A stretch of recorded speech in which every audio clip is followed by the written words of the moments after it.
I wonder why. Ango yutman we kureke zone. I am a ereta. Chimwe chipangani chawene mukurereka ndisikuziva kuti mtatitora sina. Ndauya kuholiday kuti inini mikona timbosimbisana kuonesana pamwe nekunzwisisana mukandibvunza kuti muchakurise indotitopeyo. Oh, okay.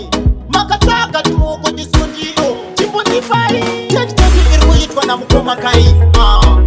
Ameno zvenyu ndichataura navo nemasaini kuchinja language kunezi ari kuti mamuninicho ndichapedza basa mamuninicho ndichapedza basa. Panoparira timu ipi kana iriyo Manchester tiri United pamwe Morocco sichongwe ndinomisa mtotororo. Takanzwa kuti mukapedza kugedza munosiya mutawa makazara mafuro. Kanzi ndoda murume anomona msoro sengeringo kuti madimbosi tetiteti iri kuitwa namukoma kai.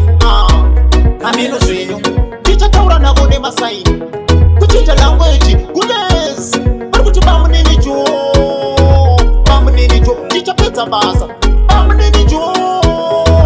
mamuninicho ndichapedza basa. Zvandauya ndakarohwa nemupetata ndinoda kuti mugodedzera zita rangu muchiburitsa maziso enyu senge mangoi ule muri munhu mutema chandinoda musimbe bhonzo renyu kusimba bhonzo renyu semubhoyi. Handizivi munoparira zvipi zvacho asi ndakatoeka chimo tetiteti iri kuitwa namukoma kai. Ameno zvenyu ndichataura navo nemasaini kuchinja language kunezi ari kuti mamuninicho ndichapedza basa